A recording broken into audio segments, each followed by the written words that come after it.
Hello, here I am again in the name of the sovereign creator of heaven and earth, the Lord Jesus Christ. We are continuing with our chronology of the life of Christ. We are still in the Sermon on the Mount. We've taken care of the Beatitudes. Now in verse 11, the Lord directs his word directly to his disciples.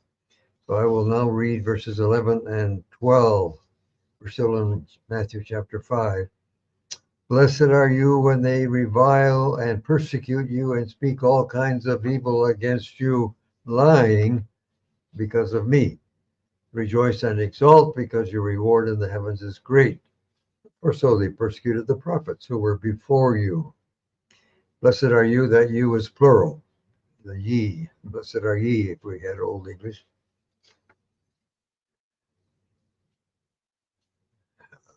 The word lying, unfortunately, the eclectic Greek text currently in vogue places that word in single brackets, thereby formally questioning the word's authenticity. The editors did this following a single Greek manuscript that's Codex D or B. That's one of the worst ones that we have.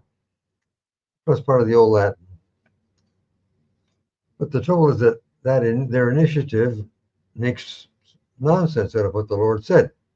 How can you be blessed if people tell the truth about bad things you've done? Only if they are lying. If they're telling the truth. Oh, okay.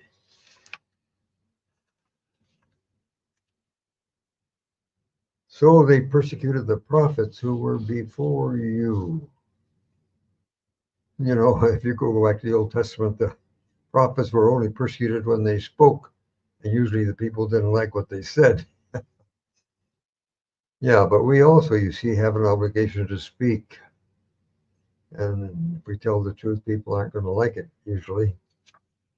Going on now, let's talk about salt and light, verses 13 through 16. You are the salt of the earth, but if the salt becomes insipid, with what will it be salted? It is then good for nothing except to be thrown out and trampled down by the people.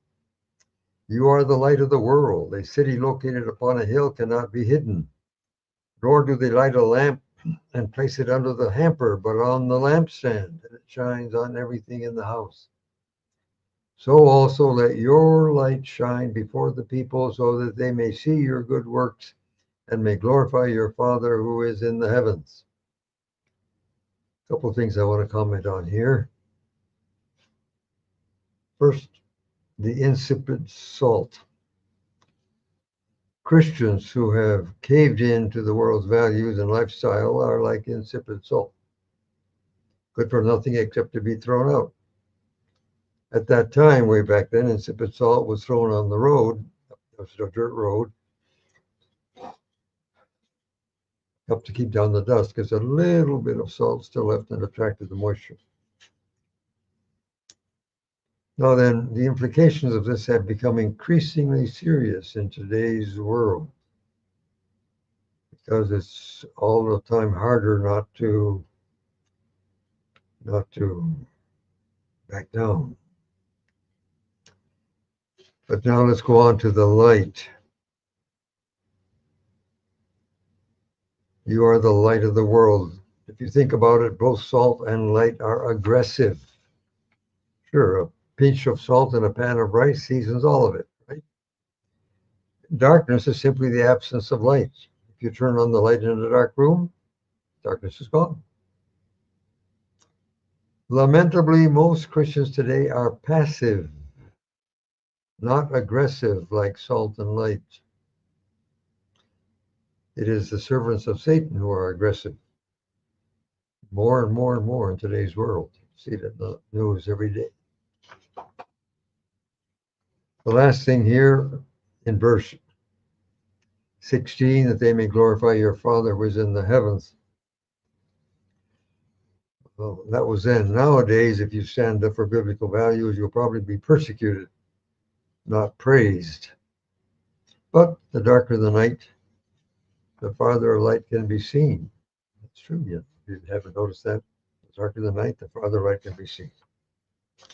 Moving on, Christ is going to talk about the law, verses 17 through 20. Do not suppose that I came to destroy the law or the prophets. I did not come to destroy, but to fulfill. For assuredly I say to you, until heaven and earth pass away, not one iota nor one tittle shall pass away from the law until everything happens. Therefore, whoever knows one of the least of these commandments and teaches that to the people will be called least in the kingdom of the heavens. But whoever does and teaches them, he will be called great in the kingdom of the heavens. For I say to you that unless your righteousness exceeds that of the scribes and Pharisees, you will absolutely not enter the kingdom of the heavens. For the moment.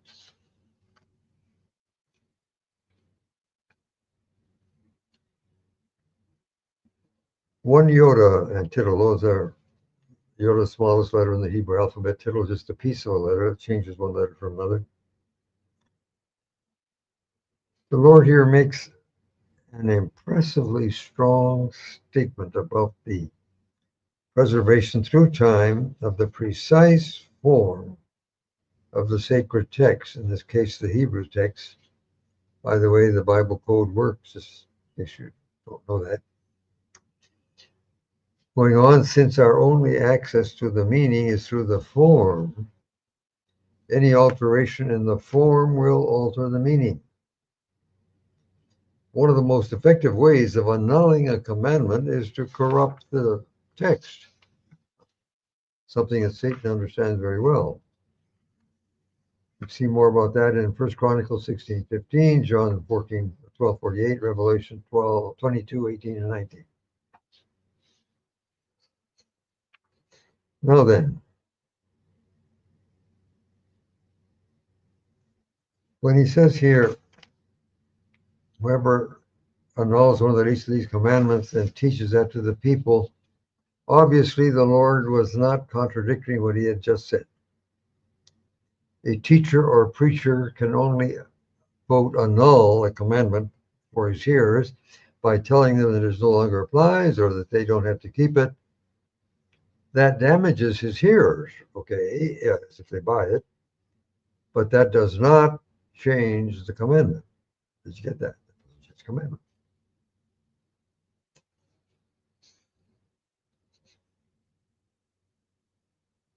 It says he's the one who does and teaches, he will be called great in the kingdom of the heavens. And what I want to know is who does the calling? Who calls them great? Well, presumably it's God himself that does that. In that case, the king here makes clear that there will be levels or ranks in heaven. Find that if you check the text, and probably also in hell. Just by the way, good old Dante was probably pretty close. Going on. Oops, one more thing here. Verse 20. If your righteousness does not exceed that of the scribes and Pharisees, you absolutely will not get into the kingdom. Did you get that? If you are like the scribes and Pharisees, what are your chances, eh? In Matthew 23:33, Jesus consigned the scribes and the Pharisees to hell. So many words. That's what he said. They were hypocrites. So verse 19 here presumably refers to a sincere person who is mistaken. I suppose that least refers to relative importance. Okay, we today are no longer under the law, right? The Mosaic law, but I recommend for your attention that there are some things that we must believe in order to be saved. If you don't believe that Jesus is God, for example, and to annul any of those things is to be lost. Going on, in verses 21 through 26, the Lord is going to talk about reconciliation. I will now read verses 21 through 26.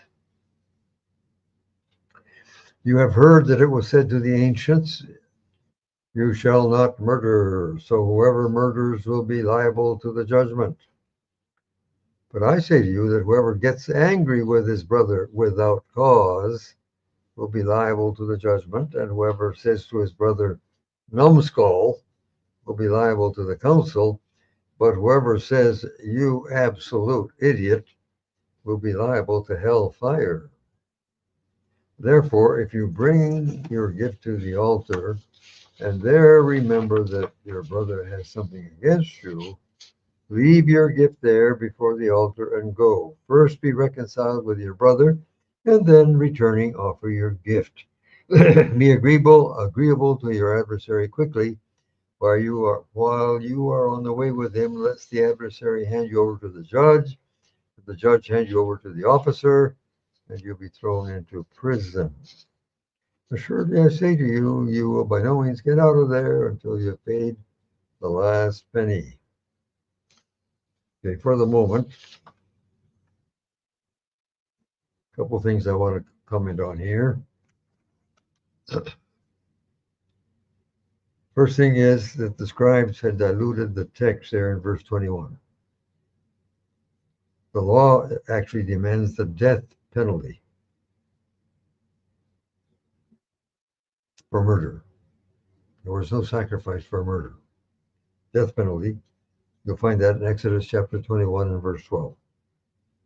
By the way, our Bibles generally have an inadequate translation of the sixth commandment. The Hebrew verb there means to murder, not to kill. To kill is too generic, since God himself commands to kill in certain situations.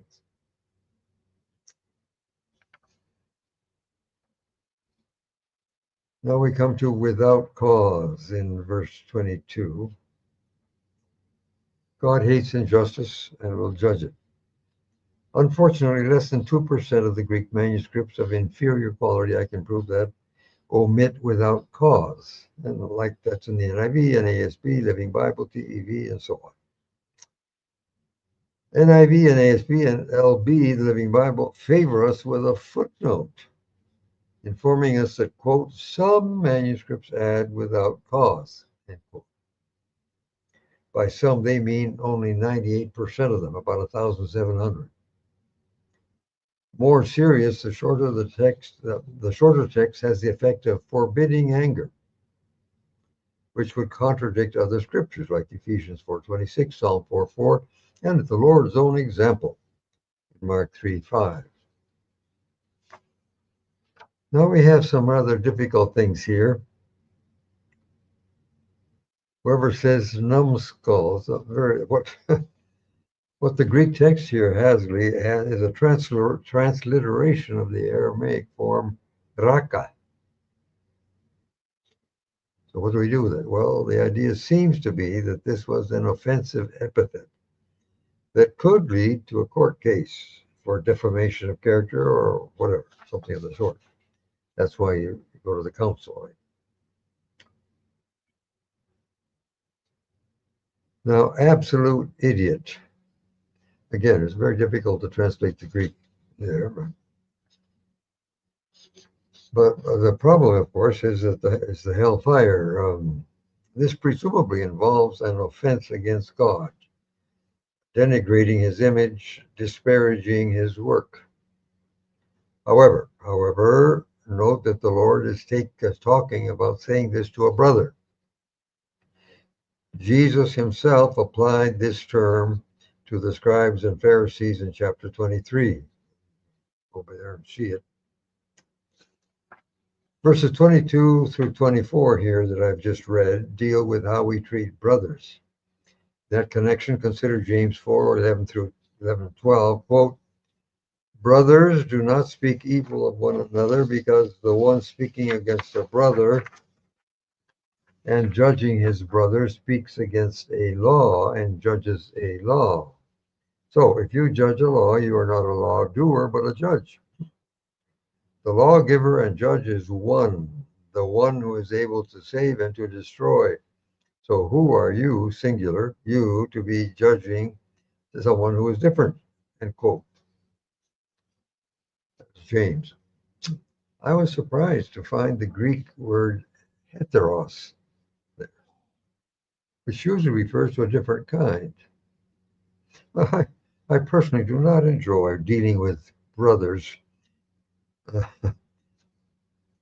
who are too different. I would rather question whether they really are brothers at all. But James tells me not to do that. Each person is different, background, experiences, personality, training. We must recognize that God can and will deal differently with different people. He uses one quote law with me and another quote law with you, and so on. In that case, a law is a set of rules or demands. So, when I judge a brother, I am questioning the way that God is working on it, the law. As He, God, is both lawgiver and judge, I will have to answer to Him for how I judge my brothers. Just by the way, for a different one, the eclectic text currently in vogue has neighbor, following, in this case, 12% of the Greek manuscripts, as in NIV, TVL, and so on. Oh dear. By the way, verse 23 is linked to verse 22. Insult or injury is involved. This is an overt action, an unpleasant scene that will presumably be alive in your memory. That's how come you remember, because it was really a bad one, and so you remember. Verses 23 through 24 refer to moral debt through abusive language. Verses 25 and 26 refer to financial debt. 23 and 24, moral debt. 25 and 26, financial debt. That would be through property damage, a loan you didn't pay, or whatever. Now, there's no doubt about the fact of the debt here in the text. And the time limit has expired for paying it. So you are on your way to court. At that point, the only way out is to humble yourself and throw yourself on the mercy of the creditor. Okay? Going on, in verses 27 through 32, the Lord is going to talk about adultery and divorce. So let's have a look at that. I'll now read verses 27 through 32. You have heard that it was said, quote, you shall not commit adultery, end quote. But I say to you that whoever looks at a woman to lust for her has already committed adultery with her in his heart. So, if your right eye is causing you to fall, and that fall is serious, you don't get up, tear it out and throw it away, because it is better for you that one of your members perish than that your whole body be thrown into hell. And if your right hand is causing you to fall and stay down, cut it off and throw it away, because it is better for you that one of your members perish than that your whole body be thrown into hell. It was said, whoever divorces his wife, let him give her a certificate of divorce. But I say to you that whoever divorces his wife, except for a case of fornication, causes her to commit adultery, and whoever marries a divorced woman commits adultery. For the moment, let's go back and look at a few things here. In verse 28, notice that the Lord ups the ante. You don't just do it if you even want to do it. He's already done it in his heart. In other words, if he had the courage and opportunity, he'd go right ahead and do it, actually. He really wants that. Now let's go to verse 29. If your right eye is causing you to fall, tear it out, and so on, then your right hand, another place your foot. I take it that this is literal, but it's mostly theoretical. Why so? Because by the time people realize they are in trouble, it is usually too late. They are already trapped. No return. Maybe that is why Hebrews chapter 3, verse 13 tells us to, quote, exhort one another daily, lest any of you be hardened through the deceitfulness of sin, end quote. No, it's a fact. Sometimes other people see that we are in trouble before we do it. We ourselves see it, right? Sure. In that connection, please read Ezekiel chapter 18, verses 21 through 24, and read it with care. If you haven't read that in a while, I'll go back and read it.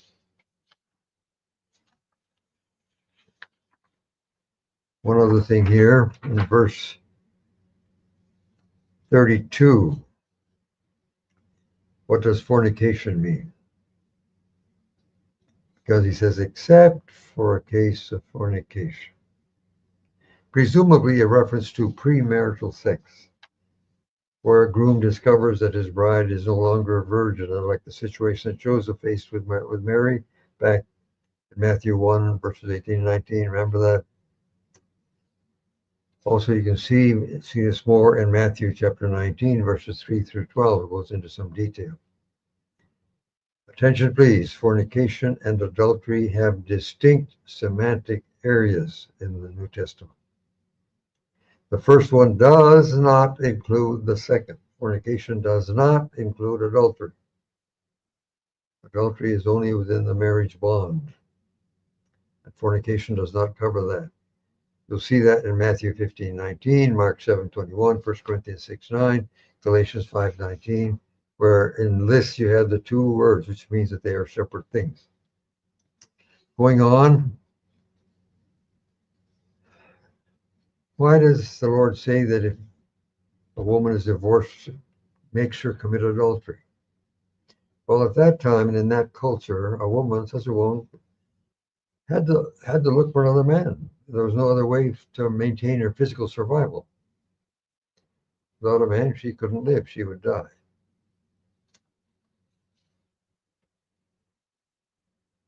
Let's go on now to verses 33 through 37. The Lord is going to talk about swearing and actually not to swear. Verses 33 through 37, quote, again, you have heard that it was said to the ancients, you shall not swear falsely, but you shall perform your oaths to the Lord.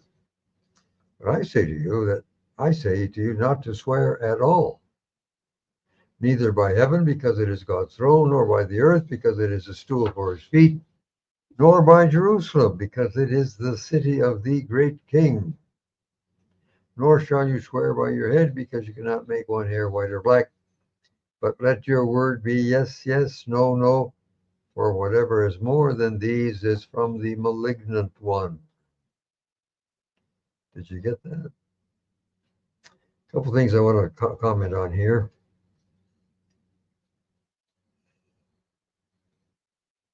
You shall not swear falsely. You'll perform your oaths. That's in Leviticus 19:12. And as a matter of fact, performing an oath to God was very serious back then.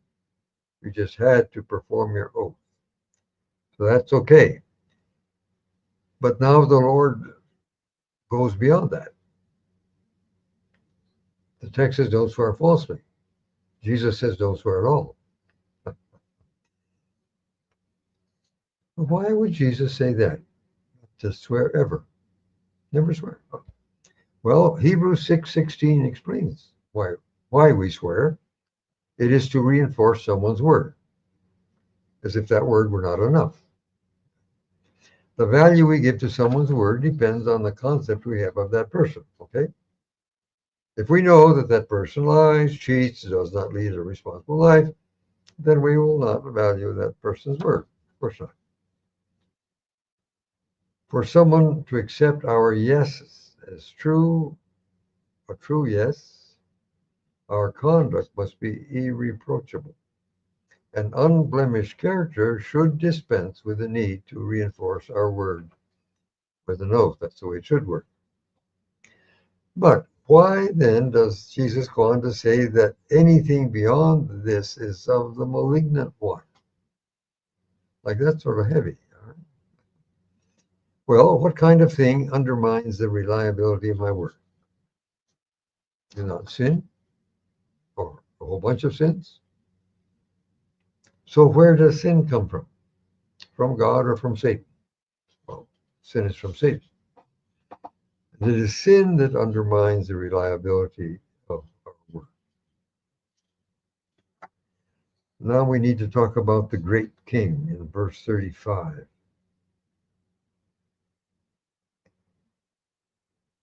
Jerusalem, the city of the great king. Well, has there ever been a king of any kind in Jerusalem since 70 AD? And even before, in Jesus' day, the Herods were simply vassal kings under Rome. They weren't sovereign kings. Matter of fact, it was the governor that had the real authority. So, when is there going to be a great king in the literal city of Jerusalem? Hasn't happened yet, so when is it going to happen? I take it that Jesus was referring to himself when he will reign during his messianic kingdom, sometimes called the millennium, which, by the way, is certainly going to happen. The text is crystal clear. Now about making your hair white or black. Well, of course, the Lord was obviously not talking about dyeing your hair. You can make it any color you want. But he was actually talking about changing the hair roots, which is something we can't do.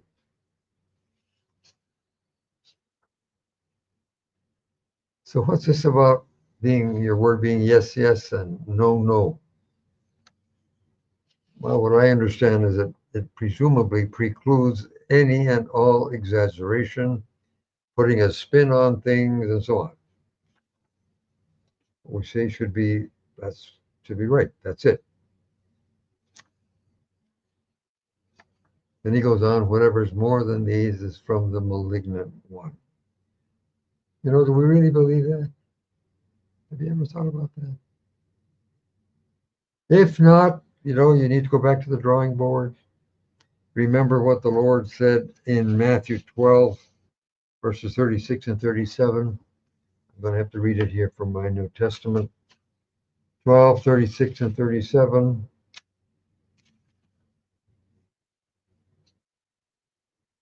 The Lord is speaking.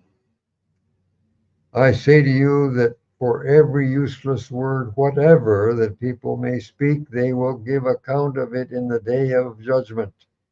For by your words you will be justified, and by your words you will be condemned.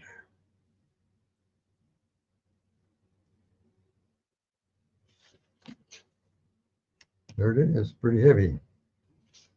You have to be careful. All of us have to be careful of what we say. The power of life and death is in the tongue. Okay, now let's go on to the last thing I'm going to talk about this evening. Verses 38 through 42, we're still in chapter 5. Do not retaliate. Verses 38 through 42, you have heard that it was said, an eye for an eye, a tooth for a tooth.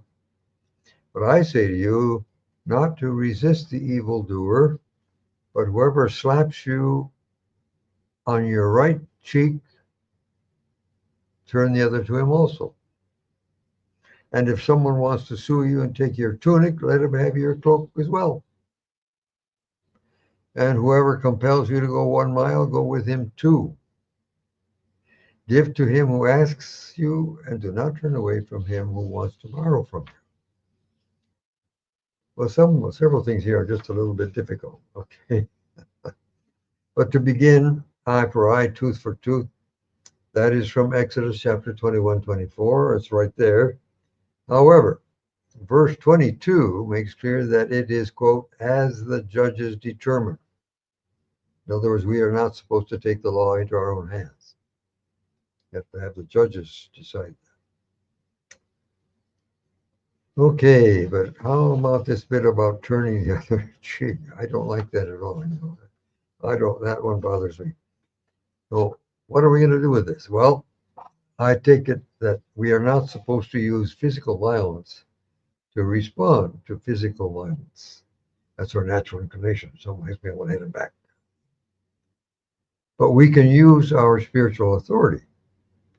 See Luke chapter 10, verse 19, Ephesians 3, verses 20, 21. We have God's power. Now, animals, they have to resort to force. But Adam was given dominion over the animals, which presumably was not exercised with physical force. We should not lower ourselves to the animal level. But Satan tries to trick us into doing so. Oh, he's good at that, He takes us by surprise. Even when you know how to protect yourself, I know how to protect myself. An attack can be too sudden. You just react before you think. We need to keep alert and try to foresee any possible attack. And when we do that, I do it all the time, by the way, we can take authority over the other person's thoughts and forbid an attack. I do that. See 2 Corinthians chapter 10, verse 5. We'll see it again here in the next note.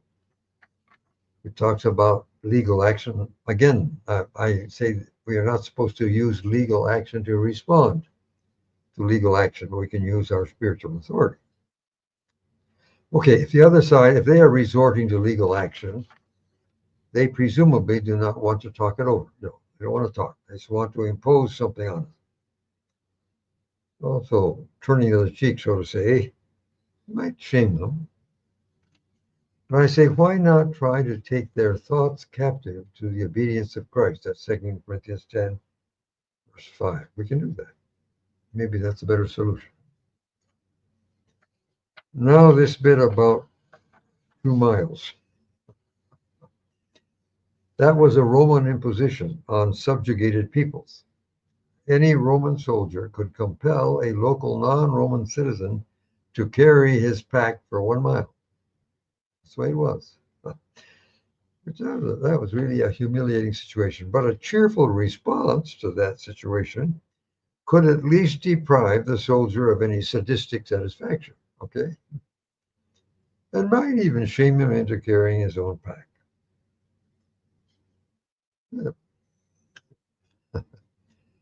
We can't change what happens, but we can change our reaction to what happens. Now let's go to the last one here in verse 42. Give to him, ask, and do not turn away, to borrow. This is presumably not a reference to professional beggars. Here where I live in Brazil, in the city, almost every street corner has someone that's begging. 2 Thessalonians chapter 3 and verse 10 talks about someone who doesn't want to work shouldn't even eat. And if you're supposed to eat your own bread, and if you're going to eat your own bread, you got to earn it, right? So the reference here is not to professional beggars. It's to someone who is overtaken by adversity, who needs temporary help. Probably someone who is part of your community, someone that you know. They've been overtaken. Tomorrow might happen to you. So within our community, we need to help each other when the other guy needs help. But with reference to professional beggars, I don't think that's the point. Okay, that's it for tonight. Thanks for watching. God bless.